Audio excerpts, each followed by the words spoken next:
In this chapter, we will cover questions related to memory, which has two types of primary memory and secondary memory. We will cover most questions of previous year's exams of various papers. So, our first question is primary memory के base पर है ये सारे questions. Which of the following content on chips connected to system board and is a holding area for data instructions and information. तो जो हमसे पूछा जा रहा है कि सिस्टम बोर्ड की में जो चिप्स होती है वो किससे कनेक्टेड होती हैं एंड जहाँ कहाँ से वो प्लेस है जहाँ से इंस्ट्रक्शंस एंड इंफॉर्मेशन को होल्ड किया जाता है. तो ये इंफॉर्मेशन को या इंस्ट्रक्शंस को होल्ड करने की बात हो रही है तो ये होगा memory.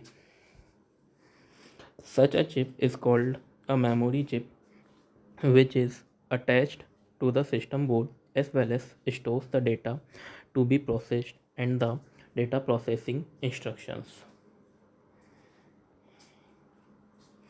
Which of the following types of memory is made by using capacitors and transistors?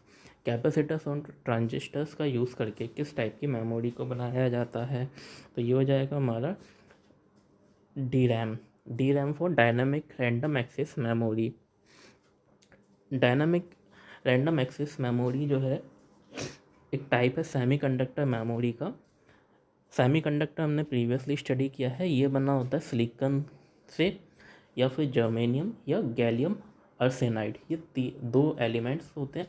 या तीसरा एक जो नए हाल ही में इसकी मेड किया गया है जो कि एक एलॉय कह सकते हैं, which is usually used for data or program code required by a computer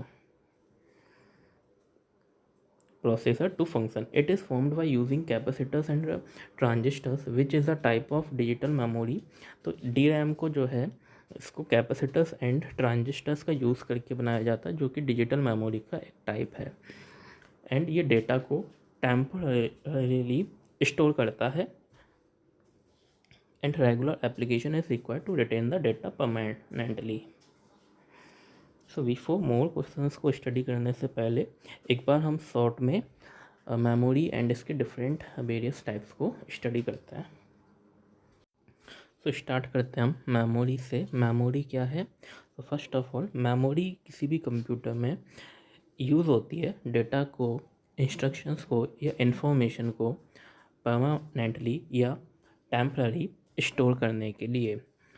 इसको जो है हम मेमोरी को टू टाइप्स में क्लासिफाइड करते हैं. फर्स्ट है हमारा प्राइमरी या मेन मेमोरी. सेकंड है सेकेंडरी या फिर इसको हम कहते हैं सेकेंडरी मेमोरी रहती है. ये परमानेंट मेमोरी है या फिर ये परमानेंट या फिर non volatile memory. So primary memory के टाइप्स फर्दर एंड इसके यूजेस. सेकेंडरी मेमोरी जो कि है नॉन वॉलेटाइल या फिर जो नॉन चेंजेबल है उसके बारे में हम फर्दर रीड करते हैं. प्राइमरी मेमोरी वो मेमोरी है जिसको हम डायरेक्टली एक्सेस कर सकते हैं सीपीयू के द्वारा एंड इसका यूज़ होता है डेटा को टेम्पररी स्टोर करने के लिए. वाइल यानी कि जब कंप्यूटर रनिंग में हो. मींस ये जो मेमोरी है प्राइमरी मेमोरी ये सीपीयू के द्वारा डायरेक्टली एक्सेसिबल है. मेन पॉइंट है ये. एंड इसका जो यूज़ होता है डायरेक्टली एक्सेसिबल है ये एंड सीपीयू के द्वारा इसका यूज़ होता है. ये कब यूज़ होती है? जब कंप्यूटर स्टार्ट हो, यानी कि टेम्पररी डेटा स्टोर करने के लिए यूज़ होता है. तो कंप्यूटर जब स्टार्ट हो, कंप्यूटर की पावर सप्लाई अगर बंद है तो प्राइमरी मेमोरी यूज़ में नहीं रहेगी. इसका जो स्पीड है ये फास्टर है बट इसमें लिमिटेड स्टोरेज कैपेसिटी होती है. प्राइमरी मेमोरी के जो है टाइप्स, ये रैम है पहला. रैम में आ जाएगा that is random access memory, जो कि अगेन टेम्पररी मेमोरी है। इसका यूज़ होता है प्रोग्राम्स और प्रोसेस को रन करने के लिए। इसके फर्दर 2 टाइप्स मिलते हैं। एक है एस रैम, स्टैटिक रैम कहते हैं हम, जो कि फास्टर है एंड कैशे के लिए, कैश मेमोरी के लिए इसी का यूज़ किया जाता है। एक है डायनामिक रैम, जिसको हम डी रैम कहते हैं। डी रैम स्लोअर है, चीपर है एंड इसका जो है मेन मेमोरी के लिए यूज़ किया जाता है। एंड ये जो डी रैम है ये ट्रांजिस्टर एंड रेसिस्टर का यूज़ करके बनी होती है। सॉरी, ये जो है ट्रांजिस्टर्स एंड कैपेसिटर्स का यूज़ करके बनी होती है।